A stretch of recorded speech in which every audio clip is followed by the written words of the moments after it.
We'll continue to be rich. We'll continue to be multi-millionaires. We'll continue to be multi-billionaires. It has broken me, right? This whole experience. It's a social problem, it's a societal problem, but it's also a political problem. Trop, c'est vraiment trop. Les pasteurs intouchables, l'idolâtrie dans l'église, les femmes qui y participent. Aujourd'hui, on parle de l'impact du pouvoir des dirigeants religieux. Alors bien sûr, c'est encore ressorti récemment et ça date depuis des années maintenant, la fameuse histoire de Michael Mbaye et Peniel. Alors disclaimer s'il vous plaît, je ne vais pas retracer l'histoire. Vous-même vous savez qu'il y a la présomption d'innocence, donc je ne peux pas me prononcer là-dessus. Il faut pouvoir donner le bénéfice du doute à tous les partis. Vous-même vous savez, d'ailleurs je suis très bien placée pour comprendre qu'il y a chaque fois deux versions à une histoire et la vérité qui doit normalement être tranchée en justice. Ce que je veux aborder, c'est vraiment le système mis en place, les gens. Alors, ceux qui ne seront pas d'accord avec ce que je dis, vous avez bien sûr le droit d'avoir votre opinion, mais par contre je vous ordonne littéralement de garder une certaine courtoisie parce que vous allez vous faire manger dans les commentaires. Donc s'il vous plaît, ne commencez rien du tout si vous savez que vous ne pouvez pas assumer par après. Pour ceux qui vont vouloir m'attaquer avec l'une ou l'autre allégation, sachez que vous n'avez absolument aucun pouvoir sur moi, vous n'avez jamais eu de pouvoir sur moi et vous n'aurez jamais de pouvoir sur moi. Comme ça, c'est dit. Il s'agit d'un problème carrément ancré dans la communauté noire, ça dépasse les frontières du Congo tout simplement. Sachez que voilà, moi je suis de l'Afrique de l'Ouest. Dans l'Afrique de l'Ouest, c'est très très présent le fait de devoir porter ces pasteurs, ces dirigeants religieux au nu. Voilà, je vous apprends rien, vous pouvez regarder sur la toile, au Ghana et au Nigeria, c'est vraiment très très présent. D'ailleurs, je vais aborder aussi l'un des dirigeants qui a vraiment fait beaucoup de mal dans la communauté. Aujourd'hui, je vais clairement dire son nom. Alors la raison pour laquelle vraiment ça m'a mis le feu au cœur de devoir faire cette vidéo-là. Comme je l'ai dit, je ne vais pas retracer toute l'histoire, je ne vais rien dire là-dessus. J'étais dans la voiture, il y a quelques jours, j'ai appris le fait qu'il soit aussi pasteur. Moi, je pensais qu'il était uniquement chanteur chrétien, chanteur gospel, etc. Moi, je l'ai connu à cette époque-là. Mais ensuite, entre-temps, voilà, apparemment, il y a plusieurs choses qui se sont passées et le monsieur a fini dirigeant. Point. C'est tout ce que je dirais là-dessus. Et j'essaye de me contrôler. Alors, quand j'ai appris ça dans la voiture, je me suis dit, en fait, non. En fait, il y a des gens qui doivent être arrêtés dans leur plan. Encore une fois, on ne parle pas de Michael Mbaye, mais à quoi ça m'a fait penser? J'ai fait un lien tout simplement avec le fait que beaucoup de personnes du jour au lendemain décident de s'auto-proclamer pasteur. Voilà, moi j'ai envie de créer mon église, j'ai envie d'être dirigeant, je dirige toute une congrégation et voilà. Et je me dis que c'est un poste. Et d'ailleurs, je vais vous expliquer pourquoi est-ce que je dis poste. C'est un poste qui est au final ouvert à tout le monde et ouvert à n'importe qui. N'importe qui, du jour au lendemain, peut décider de créer son église, tout simplement. Et donc, vous vous imaginez si vous donnez ce pouvoir-là à une personne qui est dérangée, ce pouvoir-là à une personne qui a des problèmes mentaux, ce pouvoir-là à une personne qui est violente ou peu importe, cette personne-là va se retrouver à être un fou qui dirige, en fait, toute une population qui a besoin d'espoir, une population qui a besoin de quelque chose à quoi se rattacher. Et ça devient une arme en fait à ce point-là. Le nombre de sectes qui se sont pas créées comme ça, je ne dis pas que l'église c'est une secte, absolument pas, et je vais vous reprendre, et je le dis ici. Voilà, vous savez, des fois on peut utiliser vos paroles, etc. C'est pas ce que j'ai dit. Ce que j'ai dit, c'est qu'il y a beaucoup de sectes en fait qui peuvent naître de ce même type de procédé. Et la raison pour laquelle c'est aussi dangereux et que c'est pas innocent que ça, c'est que ces pasteurs-là, en fait, ils ont aussi une certaine casquette, un certain rôle qui est le rôle de conseiller. Donc à partir du moment où les gens te font confiance et te donnent carrément accès à leur vie, t'ouvres leur vie et que tu commences à conseiller de manière très malsaine, ça peut, encore une fois, devenir très très dangereux. Et donc j'y reviens, donc quand j'étais dans la voiture et que j'ai appris qu'en fait, non, il ne s'agit pas uniquement d'un chanteur gospel, je me suis dit en fait, même si la justice ne s'est pas encore prononcée, je trouve que tu n'as pas carrément à faire tout un concert. Mettons la personne de côté. C'est les gens qui vont à ce concert-là. À partir du moment où tu as une personne qui dirige, ok, parce que le pasteur, il dirige et on l'accuse de quelque chose d'aussi grave, je trouve en fait que cette personne-là, vous devez la mettre littéralement sur le banc de touche. Je ne vais pas dire que vous ne devez plus suivre la personne. Absolument pas. Comme je vous l'ai dit, présomption d'innocence. Donc un exemple rien à voir, mais qui peut un petit peu illustrer ce que j'essaye de dire. Par exemple, si vous avez un professeur qui a un élève et ce professeur-là, on l'accuse de quelque chose comme par exemple de devoir fréquenter son élève, à ce moment-là, en attendant que l'enquête soit faite, on suspend le professeur. Il ne peut plus exercer, mais ne vient pas à l'école carrément poursuivre tes cours en te disant oui mais je suis innocent. Exactement pareil pour le policier en fait. Si on sait que le policier il est là pour pouvoir veiller sur la sécurité, on va tout simplement le destituer de sa fonction provisoirement en attendant de faire l'enquête et que tout ça passe en justice et que la justice tranche. Pourquoi est-ce que j'ai parlé de fonction? Pourquoi est-ce que j'ai parlé de poste? En fait, il y a beaucoup de pasteurs qui sont rémunérés, ok? C'est pas hihi ha ha ho ho de la charité, etc. Il y en a qui décident de le faire par bon cœur et il n'y a pas de souci, hein, mais il y en a, c'est littéralement leur métier. Ils sont payés pour. Donc oui, c'est un poste, oui, c'est une arme qui peut être utilisée à des fins financières. Oui, il ne peut pas causer de tort physiquement. Et encore, entre parenthèses, parce que vous-même, vous savez ce qui peut se passer, ce qui se passe beaucoup dans les églises. Je ne généralise pas. T'as des dingueries, en fait. Un pasteur qui se fait appeler le prophète Séda. Il fait sortir de la fumée de ses doigts et serait investi de pouvoirs magiques permettant de guérir ses fidèles. Le prophète sort le mal qui était entré dans cet homme.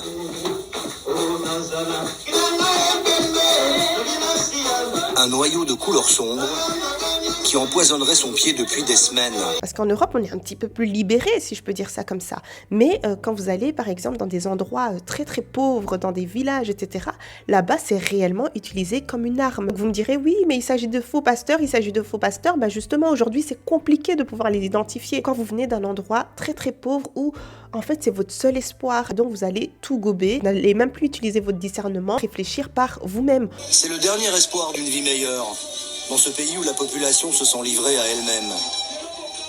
Mais faire sortir un esprit de serpent ou de gorille, ce n'est pas gratuit. Les fidèles sont priés de participer à hauteur de leurs moyens. Mama Sanjour et son mari l'apôtre vivent assez confortablement grâce aux offrandes. Et c'est là qu'on entre dans un autre point qui est l'idolâtrie. Par exemple, là, je pense au pasteur TB Joshua. C'est un pasteur qui malmenait carrément toute son église, mais aussi son personnel. C'était un homme qui était très avare. C'est un homme qui a littéralement su comment utiliser et comment manipuler les gens. Mais si vous regardez la manière dont il a été enterré, cet homme-là, la manière dont il a été porté au nu après avoir tué de nombreuses personnes, en fait, il n'y a juste pas son égal. Ces personnes-là, ces dirigeants-là, en fait, ont réfléchi à leur plan. Ils sont pas venus comme ça du jour au lendemain. Ils ont réfléchi à leur plan. Ils ont identifié les faiblesses. Ils ont identifié la concurrence. En fait, c'est carrément tout un business, là. On parle d'un business. Leur charisme, leur manière de parler, leur manière de pouvoir jouer sur l'émotionnel, en fait, pour pouvoir créer leurs sermons, etc., attirer toutes les âmes qui sont perdues et sans espoir. Donc, tu as des dirigeants, en fait, qui ont tellement une emprise sur toi qu'ils ont carrément toutes leurs mains sur toute ta vie. Peu importe ce qu'ils vont te dire, c'est ce que tu vas croire, c'est ce que tu vas faire, c'est ce que tu vas vouloir leur donner. Donc, avec ça, vous avez des dirigeants qui peuvent être des voleurs, manipulateurs, violeurs, pervers narcissiques. Et c'est ça mon cri, c'est vraiment ça mon cri. Un pasteur, c'est un homme avant d'être un pasteur, qui a sa propre histoire, son propre vécu, ses propres vices, absolument tout. He is a liar. The biggest lie that he's ever told was that he's a man of God. He is an abuser. He is a predator. He does not care about other people's feelings. He is narcissistic. Et en fait, là où ça pose problème, c'est à partir du moment où vous vénérez tellement cette personne-là que c'est devenu un dieu. Et donc pour vous, c'est impossible le fait que cette personne-là puisse fauter. Et même si elle le fait, ça doit vraiment venir d'une attaque spirituelle. Mais à un certain moment, il faut pouvoir réfléchir. C'était un dieu. On ne pensait pas qu'il allait mourir. C'est pour cela que les gens sont devenus fous. TB Joshua, tu nous manques tellement. Je ne sais pas quoi faire. Il nous laisse comme ça. Et à un certain moment où il faut pouvoir se dire, ok, je dois un minimum faire attention parce que oui, il y a ce côté spirituel de ma personne, mais il y a aussi cette raison que je dois pouvoir utiliser. Quand il commet quelque chose de très grave, vous avez plusieurs témoignages, plusieurs, mais personne ne dit rien. Il y a de nombreuses familles qui ont été détruites comme ça. Pourquoi? Parce que les enfants sont venus à base de, ok, telle et telle personne m'a fait ci ou ça. Vous allez littéralement taire la personne. Et ces personnes-là, en fait, vous les détruisez. Lorsque nous sommes partis, nous avons écrit une lettre que nous avons envoyée à l'église, détaillant les graves violations que les gens devaient endurer en tant que disciples. L'Église savait. Ils n'ont pas enquêté. Ils n'ont absolument rien fait. L'idolâtrie, mais la plus dangereuse des idolâtries, l'idolâtrie des tantines. L'idolâtrie des tantines, en fait, on pourrait en faire tout un livre. Ce sont les premières à devoir condamner. Taire, taisez-vous, tu vois. Homme de Dieu, on peut pas toucher. Elles mélangent non seulement la spiritualité pour pouvoir te manipuler, pouvoir te rabaisser par moments, elles vont venir mélanger ça à l'autorité qu'elle se permet d'avoir et elle va mélanger ça à tellement de choses toxiques dont ses propres complexes. On va parler de ton poids, on va parler de la manière de t'habiller, on va parler du mari que tu as choisi, on va parler de la maison que tu as et ça jacasse. Et en fait, ça, c'est destructeur. Ce sont les gens qui font l'église et ça fait partie de l'église. On voit les boucliers qu'elles forment devant les pasteurs, même quand ils ont fauté et qu'ils ne veulent pas assumer ce qu'ils ont fait. C'est un vrai cancer en fait qui est arrivé à un stade vraiment évolué, on ne sait même plus quoi en faire. Aujourd'hui, combien d'églises existent où on se dit en vérité là-bas on va réellement pour prier, où on va réellement pour... Elles sont très rares. Beaucoup de personnes ont eu tellement d'expériences similaires qu'au final, c'est comme si c'était rattaché, c'est comme si c'était la même chose en fait. Alors en parlant des tantines, comme je vous l'ai dit, il y a beaucoup de choses qu'elles perpétuent parce que voilà, elles ramènent encore la culture dans l'église. Je trouve pas que ce soit forcément mauvais parce que voilà, c'est toujours bien de pouvoir se rassembler peut-être entre femmes, etc., discuter de la manière dont on peut gérer un foyer ou peu importe les conseils assez sages, il y a pas de souci. Ces femmes-là, en général, ce sont vraiment des femmes blessées qui blessent d'autres femmes, des femmes blessées qui ne veulent pas arrêter l'hémorragie. C'est vraiment quelque chose de générationnel. Et là, c'est pour ça que je dis qu'il est temps d'arrêter tout ça. Il est temps de pouvoir briser ce cycle-là. Parce que c'est aussi à l'église qu'on va vous donner des conseils comme Kanga Motema, tu vois. Oui, ça se passe à la maison, durant les réunions, avec les parents, etc. Mais c'est aussi beaucoup à l'église. Parce qu'il y a souvent des programmes, en fait, mis en place dans les églises. Il y a des programmes pour les jeunes, il y a des programmes pour les femmes, il y a des programmes pour les hommes. C'est chaque fois comme ça. Peut-être que, voilà, t'es une jeune femme et que t'as vécu quelque chose dans l'église. Peut-être que tu vas venir carrément t'ouvrir parce que tu te dis que c'est un endroit où tu peux t'ouvrir. Tu veux dire à ces personnes-là qui te disent que voilà, ce sont des personnes de confiance et machin. Et qu'est-ce qu'on va venir te dire? Chut, on va régler ça entre nous, ça ne doit pas sortir. Personne ne doit être au courant. Et toi, t'es là, en fait, t'as une certaine souffrance dans ton cœur, t'as porté ça pendant des années, tu t'ouvres finalement et qu'est-ce qui va se passer? Ça va se retourner contre toi. You know, I was 14, so if ever I told anyone, which is something that cannot happen, he told me that this was to be a covenant between himself, myself, and God. And that if ever I were to tell anyone, I would be breaking the covenant. And the punishment for breaking a covenant was death. Ça, c'est un témoignage qu'on veut pas que tu ailles déposer devant toute la congrégation, tu vois. C'est un témoignage qui n'est pas suffisamment propre, l'idolâtrie des tantines. Quand ça dérange, quand ça concerne le pasteur ou peu importe, là, on veut plus, on va barricader, tu vois. Ça, c'est l'idolâtrie des tantines. C'est une idolâtrie qui te donne pas le bénéfice du doute, qui va pas venir chercher qui a raison, qui a tort. Non, absolument pas. Elle donne raison directement au dirigeant qui est derrière. C'est l'idolâtrie qui va te dire, ok, fermez vos bouches parce qu'on est noir et on parle pas de ça. Ce qui m'énerve, c'est que c'est chaque fois des femmes. Et vous allez même pas voir d'hommes aussi engagés, aussi déterminés. C'est souvent les femmes contre d'autres femmes. Oh, on va prier pour toi. Oh, il faut persévérer dans votre couple, etc. C'est même tantines qui éduquent leurs fils à devoir traiter les femmes de cette manière-là. C'est ces mêmes tantines qui ont éduqué leurs fils à être des rois, qui ensuite vont traiter leurs femmes comme leur père traite leurs femmes. C'est pour ça que ces tantines-là, elles sont blessées, elles sont frustrées et elles veulent perpétuer tout ça parce qu'elles pensent que c'est la normalité. Aujourd'hui, il y a trop de choses qui sont ressorties, surtout avec l'histoire de Peniel Mike Kalambay, des listes et tout ça qui ont circulé, machin.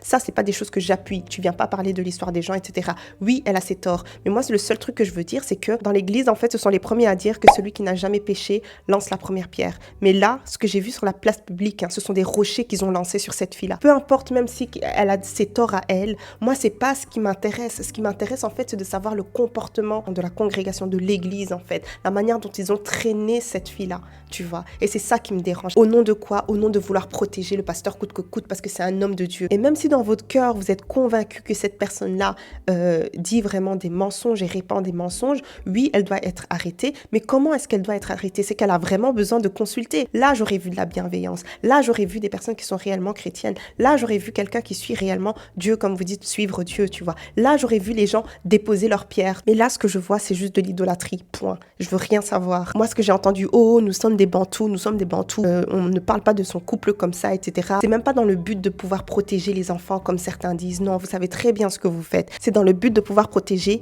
qui vous protégez. Comme je vous l'ai dit, si vous voulez réellement choisir un camp, choisissez tout simplement le bénéfice du doute, point. Et attendez, au lieu de suivre coûte que coûte comme ça, et veulent soi-disant conseiller des jeunes femmes, etc., alors qu'elles-mêmes savent qu'elles ne sont pas si heureuses. Sinon, elles ne prendraient pas le temps, elles ne prendraient pas la peine de devoir commencer à critiquer le physique de quelqu'un ou le couple de quelqu'un ou répandre des choses sur les couples des gens. Vous n'êtes juste pas heureuse et c'est pas parce que vous avez subi certaines choses qu'il faut en fait perpétuer. Il y a des femmes qu'on a peut-être violentées, il y a des femmes qu'on a peut-être insultées, peut-être rabaissées, mais il y a des gens en fait, c'est dans leur tombe que vous allez les retrouver si ça ne cesse pas. Donc nous, en tant que femmes, en tant que tantines de l'église, en tant que que mère en crise. Encore une fois, je parle à tout le monde, hein, mais je parle beaucoup aux femmes, je parle beaucoup aux tantines, en fait. Pourquoi? Les fils qu'elles éduquent aujourd'hui, ce sont de potentiels dirigeants de demain. Ce sont de potentiels pasteurs de demain. Vous avez tout le temps des affaires bizarres qui ressortent. C'est trop. Tout le monde a un passé, c'est vrai. Si vous savez que cette personne-là, elle a fait une chose aussi grave que celle-ci, qu'elle fasse le travail et ensuite on verra. Tout le monde a un passé, oui, mais il y a des passés, vraiment, c'est trop lourd pour pouvoir se permettre d'aller à cette position-là. Tous les postes ne sont pas pour tout le monde. Il y a des trucs, c'est mieux, tu t'assois. Oh non, j'ai entendu que j'ai été appelée, etc.